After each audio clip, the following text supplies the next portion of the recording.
Hi, and welcome to video number 2 in the WordPress lesson in the Employee to Entrepreneur course presented by collegegradlife.com.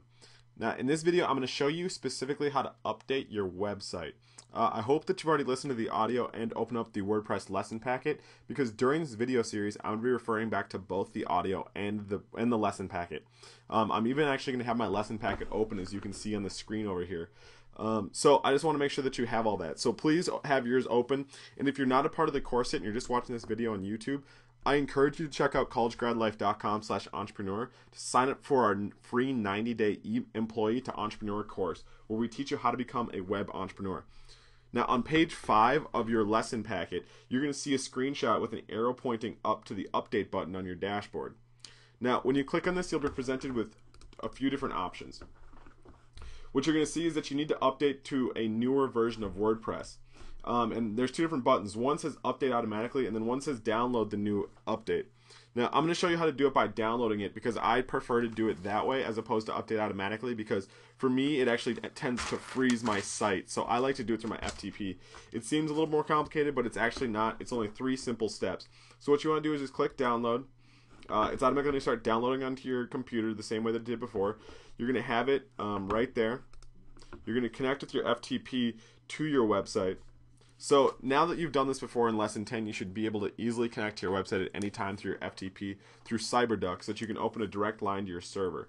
So once you do this, it's going to be a few short steps for you to be able to figure this out. Go back to your website, and in your dashboard it's going to say the link for updating WordPress. I want you to click that, because it's going to take you and give you the instructions of how to update your website. And you're going to go down here to the manual update and the steps for replacing your WordPress files. So the first step is obviously getting the latest WordPress zip file. The second step is unpacking the zip file so that you've downloaded. Now, when you're in your own website, what you need to do is you need to delete your old WP includes folder. So I can delete that off of my server, off my FTP. Click delete, delete, and then you're going to delete your WP admin folder. Delete, delete. And what you want to do is find the newest version of WordPress that you just downloaded. Have it come up on your screen. Open it up and take the files that you just deleted. And wait until everything is completely deleted off of your site from your FTP. You don't want to be deleting things and uploading at the exact same time. I just prefer not to do it that way. I don't think it's going to necessarily screw anything up, but I think it just makes it easier on your server, so it's not taking in information while getting rid of information at the same time. So it's going to take a few seconds for everything to get deleted off your server, obviously, because you have a lot of information on there. But as you can see highlighted on my screen, I have the WP admin and the WP includes. All that we're going to do is just drag these into our server, and it's just going to replace the information that we just deleted. This is really the most important step into updating your website. This is step number 1, essentially. So now that's going to start transferring into my website. You're going to see the transfer box that comes up in a second, and it's going to take a little bit of time.